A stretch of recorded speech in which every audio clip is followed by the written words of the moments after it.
Yes bakunzi b'u Rwanda TV1 tukuzoza tubagira ati igitondo ciza, igitondo c'umugisha ku bakunzi b'u Rwanda TV1. Tugusuhuza abadukurikirana bari hirya no hino mu turere dutandukanye tw'intara y'Amajyaruguru, hari abadukurikirana mu turere dutandukanye tw'intara y'Uburasirazuba, ndetse abadukurikirana bari mu ntara y'Amajyepfo, hari abadukurikirana bari mu ntara y'Uburengerazuba ndetse no mu mujyi wa Kigali. Abo tutubagira ati amahoro y'Imana nabane namwe muri iki gitondo. Muragati tugiye kubagezaho amakuru y'imikino by'umwihariko kwibanda ku mugabane w'Uburayi, aho imikino ikomeje yo guhatanira igikombe c'isi kizabera mu gikombe ca Canada. Turaza kwibanda kandi mu mikino mpuzamahanga ndetse imikino iri kugaragaza amakipe uko akomeje kwitwara muri international friendly game.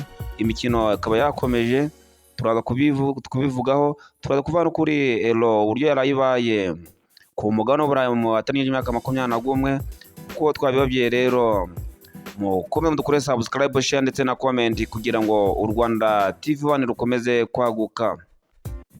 Uko twabibabwiye rero, ejo muri World Cup qualifying imikino yarakomezaga, aho ikipe ya Luxembourg yaje gutsindwa ibitego 2-0 na Germany. Slovakia nayo yaje gutsinda igitego 1-0 Netherlands Northern Ireland.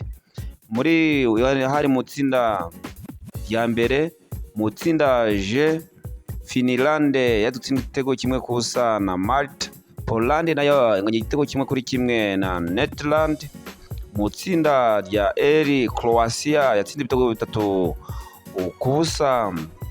Faroe Island ibitego 3-1. Gibraltar nayo itsindwa ibitego 2-1 na Montenegro. Mu tsinda rya A muri CONCACAF, Suriname yatsinze ibitego 4-0 El Salvador. Guatemala nayo itsindwa ibitego 3-2 na Panama. CONCACAF kandi imikino yarakomezagaho, Bermuda yatsinzwe na Gulacho ibitego 7-0. Trinidad Tobago nayo igitego 1-1 na Jamaica. Muri CONCACAF kandi Haiti nabwo yatsinze igitego 1-0 Costa Rica. Nicaragua nayo itsinda ibitego 2-0 bwa Honduras. Uko twabibabwiye rero, ejo imikino yarakomezaga rwose ku mugabane w'Uburayi n'ahandi hose hatandukanye muri Afurika, aho mu imikino muri international friendly games imikino yakomezaga, aho ikipe y'igihugu ya Canada na Ecuador byanganyije 0-0. Ubuyapani nabwo butsinda ibitego 2-0 ikipe ya Ghana mu gihugu cya Afurika. Umukino wahuzaga wakagombye guhuza Kenya na Madagascar warahagaritswe, ahubwo South Korea nayo yaje kwisengerera Bolivia ibitego 2-0. Egypt nayo na Algeria umukino wayo wahagaritswe. Kenya na Equatorial Guinea, Equatorial Guinea itsinda igitego 1 Kenya 0. Oman rwose na Sudani bayitsinda ibitego 2-0. Uganda nayo yisengera ibitego 2-1 Chad. Angola nayo na Argentine rwose wari umukino w'ishiraniro hagati ya Angola ndetse na Argentine, umukino wari waruje imbaga hirya no hino ndetse no mu bihugu bituranye n'ikipe n'igihugu ca Angola. Baje kwirebera kizigenza Lionel Messi ndetse utanabatengushe, waje kubona mu mukino igitego ciza cyane ku minota 82, aho igitego ca mbere ca Argentina cyaje gutsindwa nabwo na Kizigenza Martinez ku minota 83.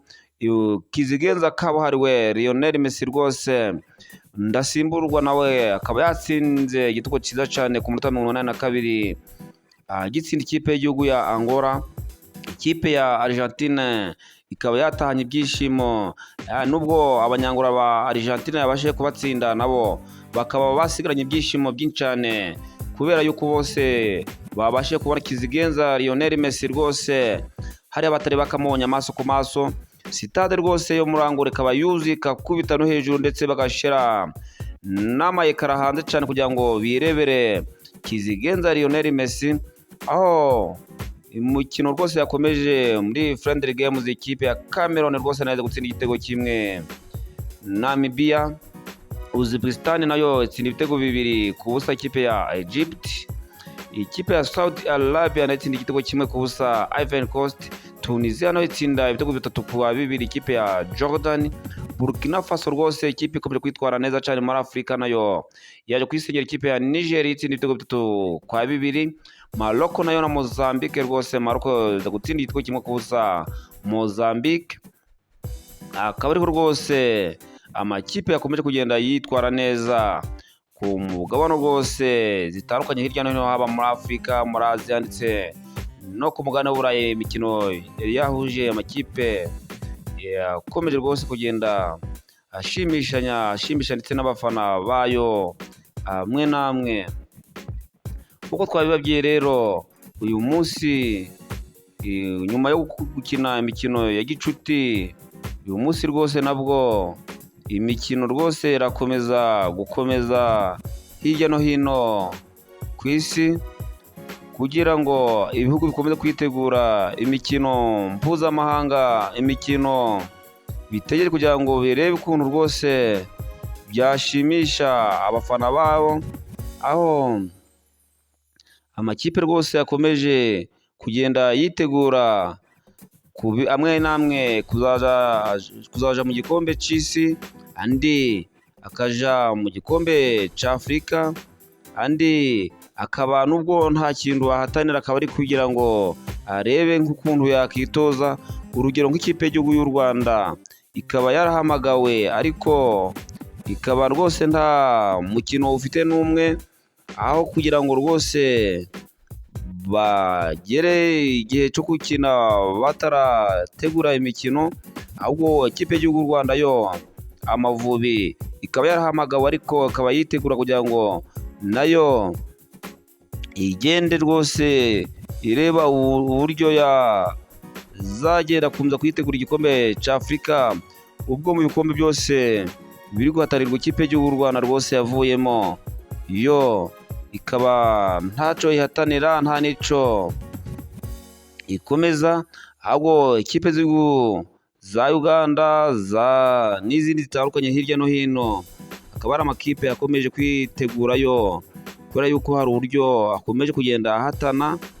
Ikipe y'igihugu rwose nayo ya Congo ndetse na Nigeria nazo akaba ari amakipe muri Afrika akomeje kugenda zamuka kugira ngo arebe ukuntu yazaja mu gikombe cy'isi, nayo bikazahura ku mukino wa nyuma baraje kugira ngo mu gikombe cy'isi kizabera muri Qatar, nazo izaba ari ikipe zihagaze neza zishimisha abafana bazo, kuko rwose twabibabwiye kuri uyu munsi, ku munsi w'ejo nabwo imikino yaje gukomeza mu bihugu bitandukanye, aho kuko twabibabwiye rero tugiye kubagezaho uburyo muri elo amakipe rwose yakomeje gukina, aho ko mu tsinda rya mbere ikipe ya Finland y'abatagejeje imyaka 21 isengera ikipe ya Romania yitsinda ibitego 2-0.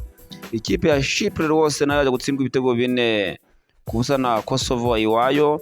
Spania nayo itsinda ibitego 5-7 ku San Marino ku busa. Nayo mu tsinda rya gatatu ikipe ya Switzerland rwose yanganye igitego kimwe na France. Mu tsinda rya kane England nayo yaje gutsinda ibitego 2-0 Ireland. Mu tsinda rwose rya gatanu ririmo n'aya makipe ane, Almeria nayo yaje gutsindwa ibitego 2-1 na Montenegro.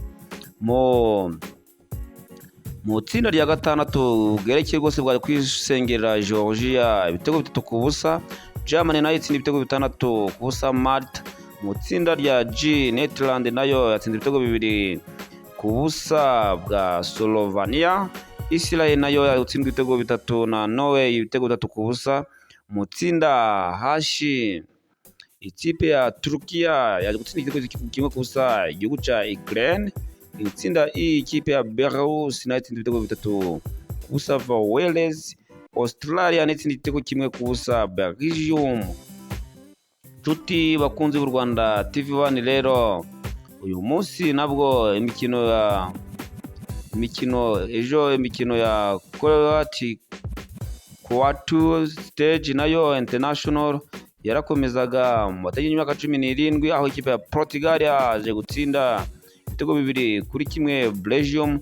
Zambia nayo itsindwa ibitego 3-1 na Mali. Switzerland nayo itsindwa ibitego 3-1 Djibouti. Ikipe ya Ufaransa na Colombia, Ufaransa itsinda ibitego 2-0. Argentine batangiye imyaka 17 rwose nayo inganya ibitego 2-2 na Mexico. Irlande nayo inganya igitego 1-1 na Canada. Brazil nayo inganya 0-0 na Paraguay. USA nayo iza gutsinda ibitego 1-1 na Morocco. Rwose akaba ari amakipe akomeje kugenda ashimisha abafana bayo hirya no hino mu gihe buno shampiyona ku mugabane w'Uburayi ndetse no ku migabane zitandukanye. Imikino ikaba yarahagaze rwose, amakipe yitegura kugira ngo arebe uburyo yakomeza kwihagararaho. Kuko twababwiye rero uyu munsi ikomeza shampiyona rwose zo guhatana igikombe cy'isi kizabera muri Qatar 2026 kirakomeza uyu munsi, aho Slovenia iza gukina na Kosovo rwose nk'uko twabwiye. Switzerland na Sweden rwose bakaza gukina nabyo.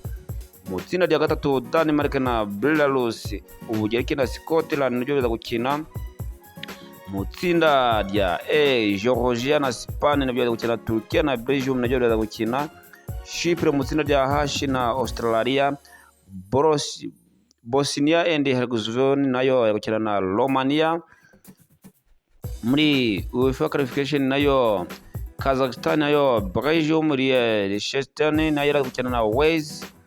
Uko twabibabwiye rero nshuti bakunze b'u Rwanda TV1 rero tukubajya ati nyabuneka rwose mudukorere subscribe, mukoresha ndetse na comment kugira ngo u Rwanda TV1 rwose rukomeze kwaguka. U Rwanda TV1 rukomeze kubagezaho ibiganiro byiza kandi ibiganiro bibashimisha. Uko twababwiye rero uyu munsi nabwo international games friendly nayo irakomeza, aho uyu munsi rwose mu gitondo Grenada yabasha kwisengerera ikipe ya US Virginia Island ibitego 4-1. Umukino wakagombye guhuza Venezuela na Nigeria waza guhagarikwa, aho kuri uyu munota 33 ko bakora ikiganiro mu gitondo Venezuela ahubwo iri kunganya 0-0 na Australia. Kwisa saa Libya na Mauritania byaza gukina nabyo. Guinea na Libya kwisa saa 9 gukina. South Africa na Zambia nabyo byaza gukina kwisa saa 9. Kwisa saa 10 Lesotho na Malawi nabyo byaza gukina. Brazil na Senegal nabyo byaza gukina. Kuwait na Tanzania nabyo byaza gukina. Barbados nayo na Albania nabyo byaza gukina nayo. Dominica nayo na Saint Martin nabyo byaza gukina kwisa saa 4. Bahamas na British Virginia Island nabyo byaza gukina. Uri qualification y'ibitego 21 nawo imikino irakomeza mu gitsina rya kabiri, aho Gibraltar iraza gukina na Scotland ku saa 2. Naho akaba ari umukino umwe uraza kuba mu batari y'imyaka 17 muri knockout stage. Senegal iraza gukina na Uganda ku saa 9. South Korea nayo iraza gukina n'Ubwongereza. Italiano iraza gukina na Scotia ku saa 9. Japan na South Africa bari gukina ku saa 9 n'igice. Germany na Burkina Faso ku saa 10:45. Venezuela na Northern Korea ku saa 10:15. Australia na Tunisia nabyo bari gukina ku saa 10:45. Croatia na Uzbekistan nabyo bari gukina ku saa 11:45. Nshuti bakunze u Rwanda TV1 tukubati mudukorere subscribe na share ndetse na comment. Turabakunda cyane kandi mugire umunsi mwiza.